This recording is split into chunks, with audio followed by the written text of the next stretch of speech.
pero sin poder pedir el voto. Una de las interrogantes con las que se perfila el fin de esta precampaña es el combate o la lucha que se está dando entre dos de las tres fuerzas políticas por ocupar el segundo lugar y pelear con el líder de las encuestas.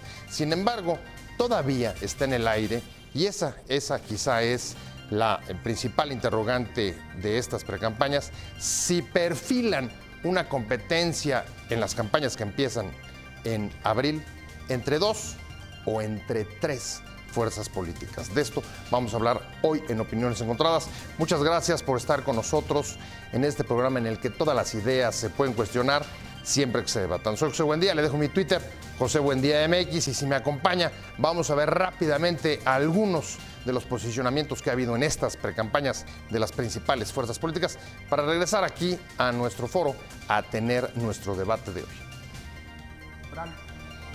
Las precampañas entran este mes en su recta final, en medio de una fuerte competencia entre el Frente por México y el PRI por el segundo lugar en las encuestas para pelear contra el puntero Andrés Manuel López Obrador, en una contienda a dos en la campaña que arranca en marzo próximo. Las últimas encuestas mantienen en el liderato al precandidato de Morena y en algunas despunta el abanderado de la coalición formada por el PRD, PAN y Movimiento Ciudadano, Ricardo Anaya, mientras que el crecimiento del priista José Antonio Meade se estanca. Las encuestas son una fotografía del momento, pero todo apunta a que la competencia entre los tres principales se reducirá a una pelea entre dos para definir la presidencia el próximo 1 de julio. En el contexto, las precampañas transcurren en medio del recrudecimiento de la inseguridad en varios estados del país e incluso con la irrupción de la violencia en la política, con más de una decena de políticos asesinados desde diciembre pasado, cuando arrancaron las precampañas. Las precampañas se han concentrado en ataques y descalificaciones entre los aspirantes, así como en denuncias por campañas negras, como se queja Morena de advertencias de injerencia rusa en los comicios a su favor. Por decisión del Tribunal Electoral, autoridades mexicanas no investigarán las bardas de apoyo a López Obrador aparecidas en Venezuela y denunciadas por Morena como guerra sucia. Las estrategias del PRI y del Frente se han concentrado en mantener la cohesión interna, en el primer caso de generar unidad entre un candidato no priista con el partido al que pide hacer lo suyo, en palabras de Meade, y respecto a Anaya, tratando de unificar una coalición que ha sucumbido en varios estados. En cuanto a Morena, ha apostado a crecer con el transfugismo de los otros partidos hasta convertirse en un partido cachatodo. ¿Cómo acabarán posicionándose en la precampaña? La confianza de los inversionistas que hacen negocios en México es positiva, lo cual significa que mantendrán sus operaciones y realizarán nuevas. Esto a pesar de factores de incertidumbre como la renegociación del TLC, las elecciones y la reforma fiscal en Estados Unidos, explicó Oliver H., socio director de Transacciones EI. Porfirio Muñoz Ledo apremió a las autoridades electorales y a los actores políticos a garantizar unos comicios del 1 de julio a fin de evitar una insurgencia cívica y precipitar a una crisis. López Obrador dijo que coincide con Peña Nieto en que es lamentable que haya personas conspirando contra las elecciones y en que se tienen que evitar intromisiones en los procesos electorales de julio próximo, en referencia a una supuesta petición del empresario Claudio X González de robar los comicios para evitar su triunfo. El precandidato del PRI, José Antonio Meade, dijo en su cuenta de Twitter que cancelar el nuevo aeropuerto de la Ciudad de México, como pide López Obrador, acabaría con empleos para 500,000 de mexicanos, negaría brutalmente el crecimiento económico del país y generaría desempleo a corto y largo plazo. Por su parte, Ricardo Anaya condenó el pragmatismo a ultranza de López Obrador, quien ha recibido la adhesión de panistas, y ofreció la Fiscalía General al expresidente Germán Martínez Cázares.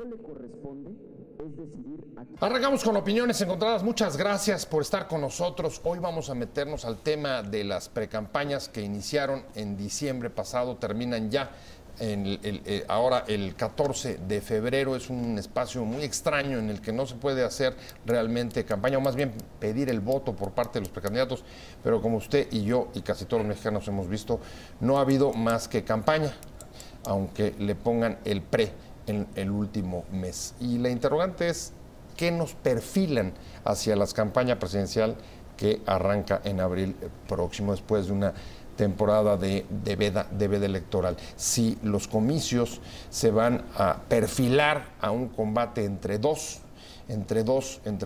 opciones, o de manera extraña o distinta a como ha ocurrido otras veces en elecciones presidenciales, tendremos unos comicios a 3 bandas. Vamos a entrarle a este tema, si le parece, y me da mucho gusto, como todos los jueves, Paco Moreno, catedrático de la UNAM. Muchas gracias por estar con nosotros. Gracias, Pepe, por la invitación constante. Como siempre, un placer tenerte aquí. Y sobre todo me da mucho gusto que se haya tomado el tiempo en la breve estancia que tiene en México, porque está de paso, vino a dar algunas conferencias nada más. Jorge Jerez, que es especialista en branding y comunicación política y un observador, un conocedor profundo, curioso de las campañas en América Latina y, por supuesto, conocedor de lo que está sucediendo también en las campañas de nuestro país. Muchas gracias, Jorge, de verdad. Gracias a vos, José. Un placer de verdad tenerte, y me gustaría comenzar con tu punto de vista.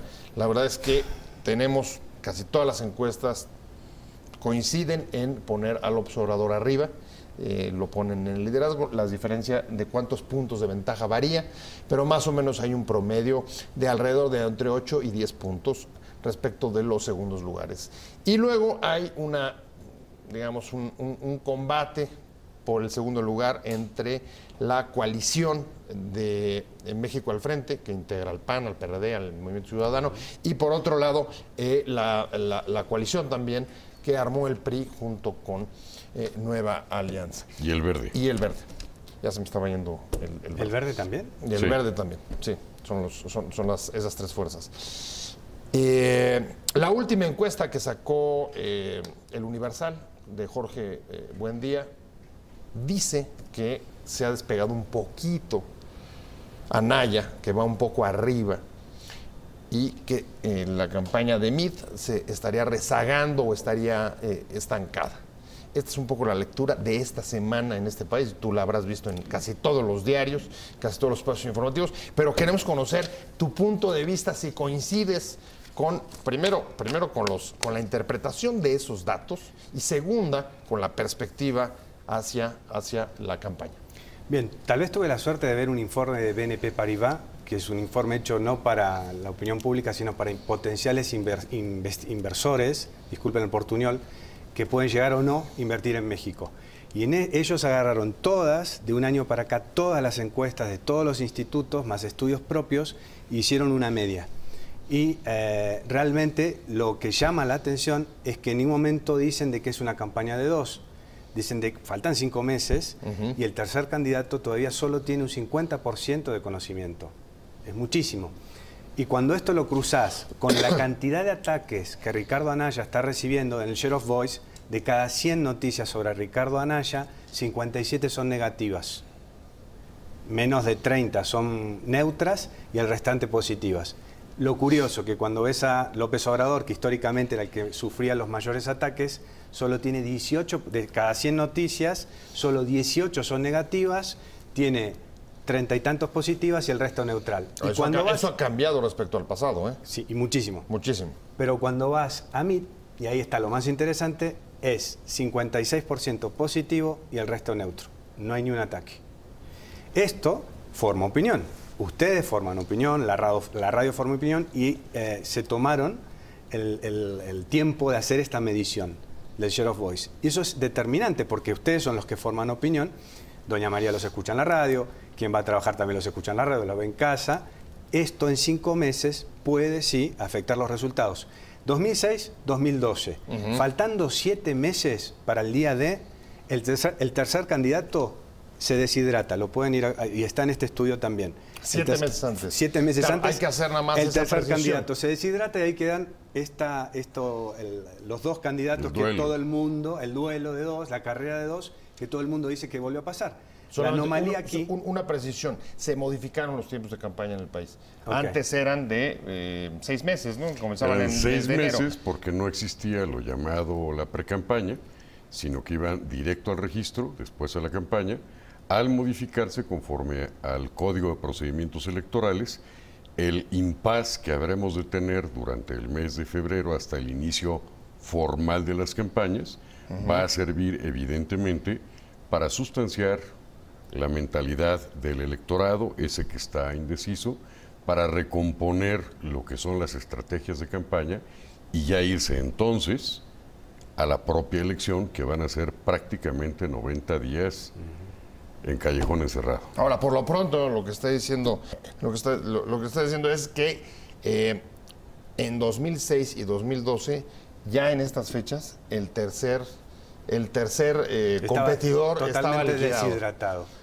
Pero Paco, la observación de Paco es importante porque, bueno, yo no vivo en México y realmente no conozco la legislación, pero por sí eso hubo un no cambio. Usted tan feliz, si viviera en México sería más feliz. Ese cambio seguramente es lo que hace que el tercero no se haya deshidratado, ¿no? Porque correcto. los tiempos cambiaron. Pero el tercero sigue creciendo y, cuidado, un 50% no lo conoce.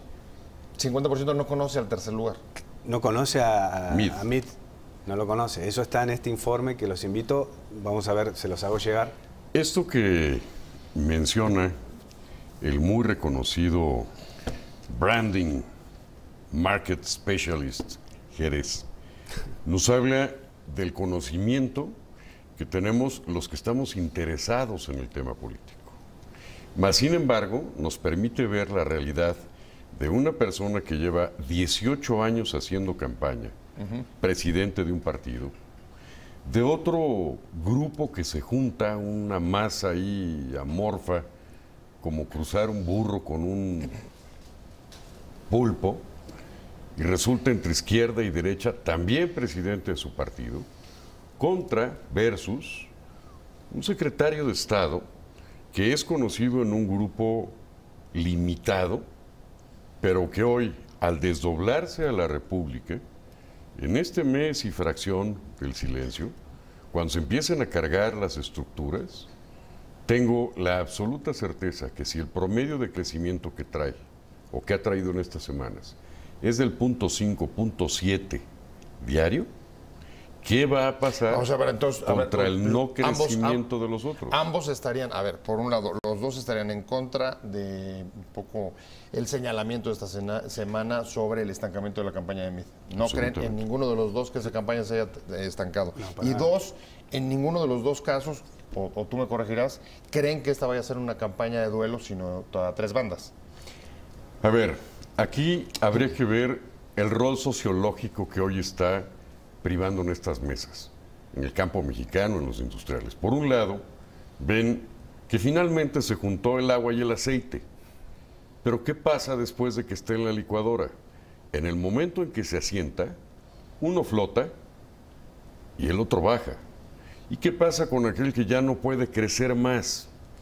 Que ya nos ha dicho muchas promesas y que no tiene cómo cumplirlas. Pues vamos a voltear a ver a quien nos da más experiencia, más determinación y ese voto indeciso, más que de miedo. Pero a ver, ¿tú la ves a 2 o a 3? A 2.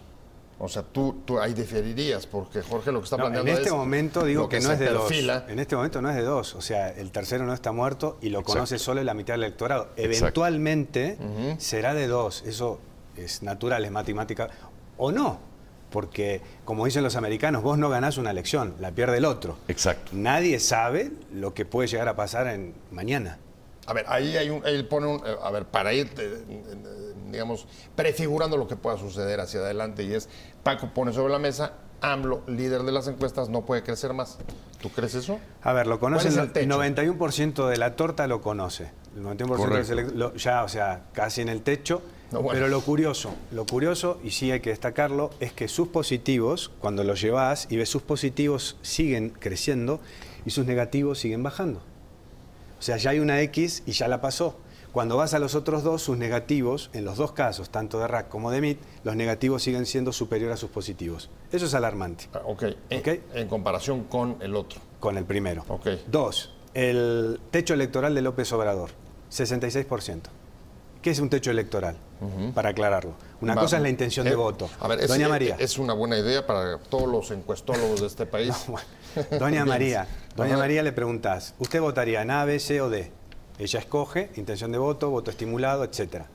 Todo el mundo habla en esto. Pero cuando le preguntás, agarrás el candidato B, lo pones en la mesa y le preguntás, ¿usted votaría seguramente en este candidato? ¿Podría llegar a votar o no votaría de ninguna manera? Si vos juntás el podría llegar a votar con el que votaría efectivamente, ese es el potencial de voto que tiene el candidato. Y es el potencial de crecimiento que tenés. Absolutamente. López Obrador, 66, RAC 52 y MIT 26, pero ahí tenés que cruzar el nivel de conocimiento de cada uno. López Obrador 91, RAC 56, 52, perdón. 52 y MIT 26. Perdón, nivel de conocimiento MIT 52, RAC 75. Estoy confundiendo la intención de voto con en nivel el de conocimiento. cruce real, este informe de Paribas también fue mostrado en la UNAM. Fue el del jueves de la semana pasada. Ok. Es el que coincidimos. Paribas lo hace no solamente para los inversionistas, sino para el crédito riesgo país. También. Lo hace porque la semana pasada se presenta en la ronda de comercialización de petróleos mexicanos. Bueno, ¿le vamos a meter o no le vamos a meter? Exactamente. Lo dan a conocer, a difundir en la New York Stock Exchange, lo dan a conocer en la London Stock, y se ve claramente cómo los inversionistas están viendo una tendencia de MIT con potencial de crecimiento versus un candidato de la alianza esta amorfa enojado y peleado todo el tiempo y con todo el mundo, sin particularmente una propuesta en materia económica, versus lo de siempre del respetado señor Andrés Manuel. A ver, lo de siempre, pero el informe... No, yo creo que cambió, evolucionó. A ver, es que ese es el punto. Aprendió con los golpes, yo creo. Quizá la nota es que Paribas y otros inversionistas no están teniendo, digamos, los mismos niveles de alarma, de miedo a la candidatura del observador. Con respecto a los anteriores, claro. Sí. Él se aburguesó, por decirlo de alguna manera. Exacto. Y esto es, si vos ves Lula y su tercer... Pero fue lo mismo. Vos veías un Lula, Brasil, los años 70, PT, marca Lula, eran lo mismo, porque el estatuto del PT fue hecho por él. Claro. ¿No? O sea, y lo bueno que hay que destacar de Lula es que si haces un corte, él nunca se contradice. Tiene contenido y es un tipo coherente. Y es fundamental. Muy inteligente, O sea, yo no coincido con su ideología, pero es un tipo que defiende lo que cree. Y eso para mí ya vale mucho. Eso tiene su propio peso. Ahorita hablando de las precampañas, estamos discutiendo con Paco Moreno, catedrático de la UNAM, con Jorge Jerez, especialista en branding y comunicación política, de visita en nuestro país. Y antes de irnos al corte, quedamos de meternos un poco de ¿y qué han hecho en esta precampaña las tres principales fuerzas para crecer o no? ¿Cuáles han sido sus aciertos, cuáles no? Y yo pongo sobre la mesa, es una apreciación nada más, pero veo, por ejemplo, que Ricardo Anaya... así como MIT, coinciden en una cosa, se han metido un poco o han privilegiado meterse a construir la unidad, en el caso de MIT, la unidad de su partido. Él es un candidato que no milita en el PRI, pero le pide hacer lo suyo, pero tiene que ir a articular, sobre todo además un reto importante, las candidaturas. El procesarlas. El procesar las candidaturas. Y además creo que buena parte de su atención la puso en garantizar la unidad de su partido. Y en el caso de Anaya, un poco parecido, porque construir la coalición, que en muchos estados no ha fructificado, le ha implicado meterse más al trabajo interno, mientras que López Obrador tiene unas condiciones, digamos, muy distintas para procesar la construcción de su partido. Claro. Anaya lo hizo muy bien. Y puede tirarse hacia afuera. Anaya lo hizo muy bien. Logró una gran división al interior de su partido y inmiscuirse con fuerzas tan productivas como el PRD. Anaya trae una cohesión interna en el PAN fabulosa. Pero ¿les parece que ha sido un acierto o no es un acierto meterse a la parte interna en vez de salir a dar propuestas? Usted es un especialista. Bien. ¿Estamos de acuerdo? Usted conoce el branding. Algo que llama... Sí, claro. Dígame qué sale genéticamente de la cruza entre un burro y un pulpo. Un pulpo orejón o un burro con 8 patas. A ver, por lo pronto eso ya cuajó. Hay una coalición caminando. Existe, sí. Y Dr. Frankenstein. Está además en algunas encuestas, incluso la ponen en segundo lugar. Pero por lo pronto lo que nos interesa es, a ver, ¿te parece que haya sido un error meterse a la construcción interna, buscar la unidad, en vez de salir a generar mucha mayor capacidad de propuesta? La agenda la ha estado manejando en la precampaña López Obrador. La tiene él todavía. Él pone los temas. De hecho, él ya se dio el lujo de solo proponer. Prácticamente ni ataca. Y los invito a que vean la última semana. Solo falta que aparezca vestido de blanco como un gurú, no un chamán. O sea, entendió que Ajá. si se pelea, hay que ver en los debates qué pasa. Porque una cosa es un candidato de garage, tenés el control, teleprompter, y otra cosa es cuando llega el debate y aflora la personalidad, ¿no? Lo irascible. Si él entendió realmente el juego, se va a controlar, y si los otros dos siguen, sobre todo uno de estos que sigue atacando a todo el mundo, va a crecer más rápido. Es solo ver el histórico. López Obrador crece, Coincido sus negativos contigo. bajan, y los otros dos todavía tienen negativos más altos que positivos. Es simple la cuenta, ¿eh? Jerez, Ahora- coincido contigo, es Ahora, la la estrategia esta, ¿les adolescencia parece? contra la madurez, y nos quedaremos en la En sana la- experiencia. Ahora, ¿les parece que hace un acierto de ellos? ¿Las alianzas? No, no solo, no, las alianzas no, sino el meterse a tratar primero de garantizar su voto duro, para decirlo de otra manera. Yo creo en campañas propositivas. No creo en la desconstrucción ni en los ataques, porque no es bueno para la democracia. Contenido, Jerez, contenido. Exacto, propositivas. Entonces, vos ves, López Obrador propone, va a un lugar, marca el problema y da su propuesta. Mitt dice, hice A, B, C, D, y voy a hacer, si soy electo, está dando propuestas. Pero cuando vas al frente, a la alianza, Sí, Alianza Frankenstein. a la alianza... Frente por México. Frente por por México, perdón. Yo no veo propuestas de momento y eso preocupa. ¿Es electoral? ¿Es por la ley electoral? No, porque de hecho pones un spot y está la señora de Morena de aquí de DF hasta poniendo logomarcas en sus propuestas. Sheinbaum. El propio López Obrador proponiendo, Mitt proponiendo. Entonces no entiendo el timing, solo faltan 5 meses, no hay vía pública. Aquí ustedes tienen... debe ser feo hacer campaña aquí porque no puedes pautar. En Brasil podemos pautar. Hago un pero spot, te quiero decir- lo quiero Sí, a tal sí, hora, sí, sí. en tal canal, y pauto. Aquí no podés, se lo mandás al INE Sí. y te lo pone cuando quiera a las 4 de la Oye, mañana. O pero sea, Sí, sí, Pero sí, sé en los que tiempos oficiales Hay que administrados por el INE. reconocerles un Así es. gran acierto a los del frente. Naranja, naranja. La canción la han sacado muy bien. eso es proximidad. Y yo creo que Proximidad, no eso lo han tengo los sacado muy focus en bien. mano. Ahora, seguramente es proximidad. ¿Eso cómo lo van a retratar en una propuesta seria de plan de gobierno? ¿Cómo lo vas a llevar a un programa legislativo?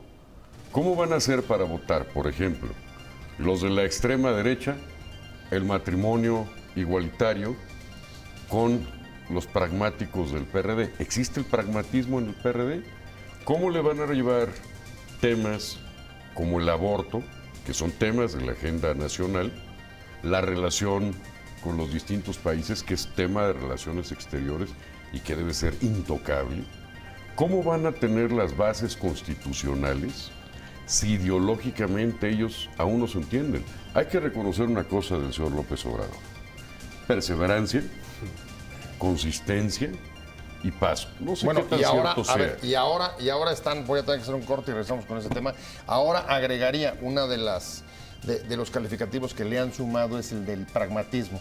Tú decías aburguesamiento, otros dicen ha entendido el juego, se ha vuelto mucho más pragmático, y eso ha dado lugar a que haya recibido la escisión o transfugismo, como le llamamos también aquí, de cuadros y dirigentes de otros partidos, fundamentalmente del PAN. No, y líderes Eso. empresariales, ¿no? Y el reconocimiento supuesto. internacional como de Venezuela también ha recibido.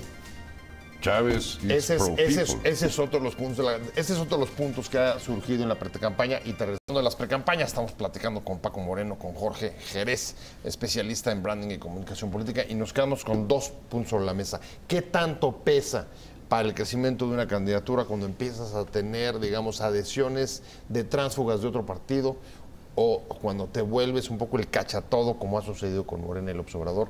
Y el otro tema es el de las denuncias de posible, o de más bien los temores de injerencia de los rusos, de los como ocurrió en Estados Unidos en las campañas mexicanas. Con respecto a la injerencia de los rusos en México, no voy a opinar sobre lo que no conozco, porque yo creo que diga que lo sabe, no sé de dónde Que lo porque denuncie. Los servidores ni siquiera están en México. ¿Cómo lo Claro. controlas? Pasa por otro lugar. ¿Y cómo lo denunciás? ¿No? Si vos querés mismo acceder a un email de una persona, pueden pasar años, ¿no? Mismo si querías, la Policía Federal quería interceptar tu BlackBerry, tenía que ir a Canadá para... Bueno, es lo mismo. No, ¿cómo? Está bien, fraudan la elección. ¿cómo después sabés que la fraudaron? 6 años después de que terminó el mandato. No sé, yo no sé hasta qué punto esto... Bueno.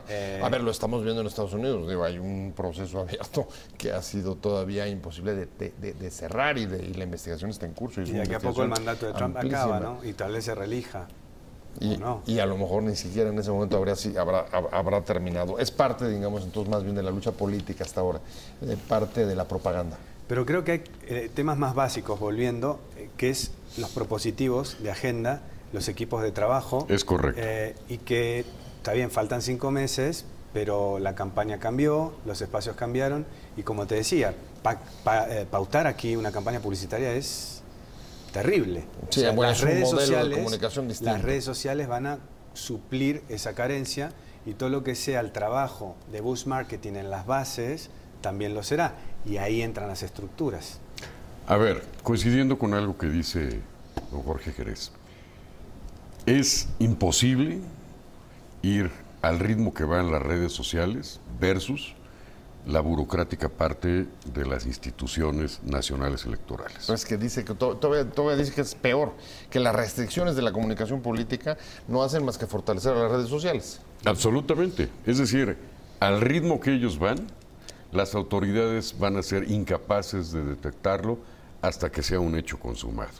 Segundo, el gran macizo del electorado indeciso decide su voto en el momento en que se forma en la línea para recibir su boleta, cuando va a la casilla y lo va a depositar.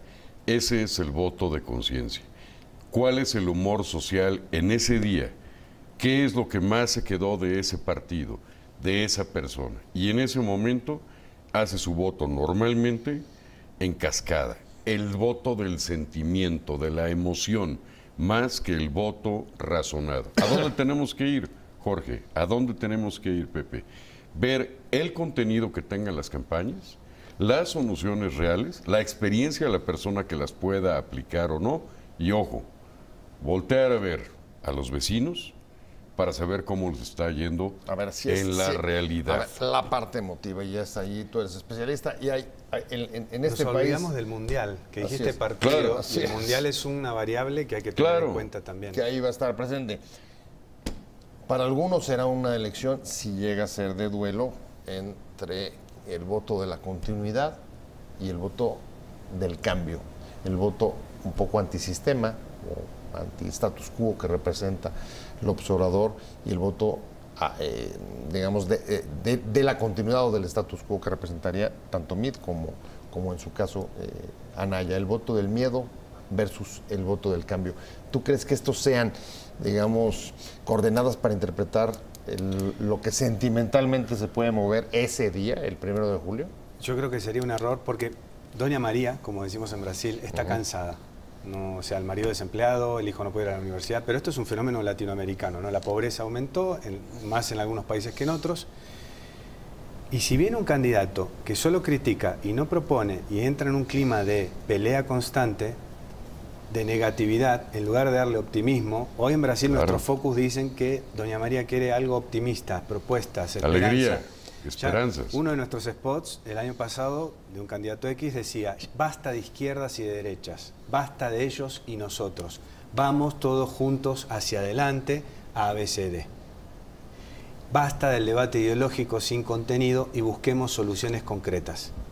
Y aquel que sienta Brasil en el corazón, que se sume a este proyecto. ¿A quién le podría haber quedado de los 3 candidatos un spot como ese? Hay un candidato muy claro que es... José Antonio Meade. Ok, yo creo que... Bueno, es que... Te voy a decir por qué. Te voy a decir por qué. Yo ahora te digo por qué. Porque llevamos 18 años conociendo al mismo. Es la misma gata, pero revolcada. Es el mismo perro que muerde, pero no está enseñando los dientes. Y por otro lado estamos viendo aún el descubrimiento del burro y el pulpo. No, pero lo que está defendiendo Jorge es justo la alianza, esa alianza... Basta de izquierda y de derecha, nos unimos por algo mayor que es México. Y yo te voy a decir qué le añadiría. Es un solo México. No hay un México de izquierda y derecha, es un solo México. ¿Qué México quieres? ¿Aquel que te va a sacar adelante, que va a mantener tus inversiones, que va a permitir estos escenarios? o un México de confrontación. Bueno, hay que recordar el último spot, por ejemplo, de Meade, ¿no? Que era un poco en ese tono de basta de confrontación, basta de dividir, un poco en el tono que dices, aunque no llegó al tema de similar al de dejemos Trudeau, las ideologías. Y similar a los que se emplearon en Francia por se me va ahorita el nombre del primer ministro. Ya me voy, me queda un poquito tiempo y me gustaría que nos dieras, digamos, tu último comentario sobre, a ver, ¿cómo te imaginas que evolucionen las campañas de aquí al 1 de julio? Espero que en paz, espero que sea una campaña de propuestas, de contenido, que el ataque no le hace bien a la democracia. Y esto es global, ¿eh? En todos los países democráticos ves que la participación participación ciudadana está bajando y esto es un poco el huevo de la gallina. A doña María no le interesa la política, 92% de los ciudadanos piensan que los políticos son corruptos, deshonestos, mentirosos, entonces no consumen política. Pero justamente porque no consumen política, tenemos... Permiten que haya malos políticos. No hay líderes. Así es. No hay líderes. Mirá Brasil. Sí. Tenías Lula, que va a ir preso, probablemente. Un ex militar que va a liderar las encuestas porque era el antilulismo, el miedo a Lula y el antilulismo. Y después del otro lado, un presentador de televisión, Luciano Huck, de la Globo. Un presidente del BNDES que hoy acabó de ser preso. Una persona que nadie entendió por qué, porque, en fin, es un capítulo muy brasilero. No hay líderes. Y Brasil es un país de mentes brillantes, como México. Tenemos políticos, no líderes. Carencia de liderazgos en América Latina y México. Y recuerda, los fundadores de nuestras patrias eran filósofos, antropólogos, militares, matemáticos, o sea, estrategas. Exacto. Dame uno hoy, en alguno de estos países, de nuestros países, dame uno. ¿Quién pondrías? A José Antonio Meade. Bueno, ese ya está claro, ya está clarísimo. Está clarísimo. Clarísimo. No, creo que no exactamente, no coincidiría con ese cuadro. Pero es cierto que las campañas negativas no le hacen bien a la democracia. No le hacen bien al país. Y es una falta de respeto sobre a la erosión, gente. ¿no? Ahí está el Latinobarómetro, que son los datos, la verdad es que los datos son preocupantes. El poco respaldo o la caída del respaldo que tiene la democracia. Necesitamos más líderes y menos políticos. En lugares jóvenes como este. Decime cuál es tu visión de México y cómo vas a construir ese México. ¿Qué quieres hacer con el poder? ¿Para qué lo vas a usar? ¿Para qué sos candidato? ¿A qué viniste? Como ¿A dijo atacar? aquel escritor, ¿no? Quiero saber a dónde voy, con quién y hacia dónde. Yo por lo pronto voy a despedir el programa y agradecerle mucho a Jorge.